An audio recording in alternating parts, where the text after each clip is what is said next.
fixed for hundreds of years, residents in one town of northern Canada have lived alongside polar bears. But scientists are warning that climate change could spell danger. As the temperature rises and melts ice, polar bears need to hunt seals. They're being forced to spend more time on land, bringing them closer to people. Our science correspondent Victoria Gill has been in Churchill along with a team of polar bear researchers. There's a polar bear under our tundra buggy right now. He's very curious about us. Oh my word. At the height of polar bear season in Churchill, Manitoba, conservation scientists are out on the tundra, monitoring one of the most southerly polar bear populations in the world. So the polar bears are starting to gather in this area because there's going to be sea ice here first, and for polar bears, sea ice means food. The bears are waiting for the bay to freeze so they can use it as a platform to hunt seals. But as the climate warms up here, the bears are having to wait for longer. We had about 1,200 polar bears here in the 1980s, and now we have closer to about 618. So we've lost almost about 50% of these polar bears in the last several decades. And we've tied that to these bears are on land about a month longer than their grandparents were. In the long term, this threatens the survival of this polar bear population. But in the short term, it means the bears here are getting hungrier. The longer they're on shore, the longer they're fasting, and the longer they might need to start looking for alternative sources of energy and food, and sometimes those sources are us. That poses a particular challenge for Churchill and the team of rangers who run its Polar Bear Alerts program. I came down this trail and I caught him up on this deck. It was testing the door. What did you do?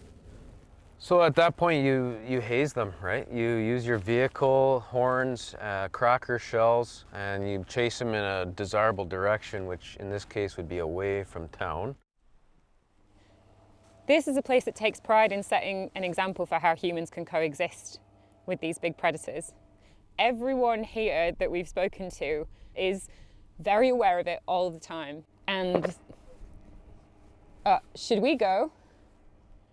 I can hear cracker shots over there. That means that they may be moving a bear. There's a bear there, it's crossing the road. Get in the car. We heard crackers going off and now the Polar Bear Alert team are moving around, so we're gonna get back in the car. So you can just see it through the trees there. We could see the Polar Bear Alert team's quad bikes and their trucks moving the bear along. While a loss of sea ice threatens the survival of Churchill's polar bears, it could also open up the bay and the town's port for more of the year. The new marine observatory here, that opened just this year, is carrying out experiments that aim to better understand what winter conditions on the bay will be like in the future.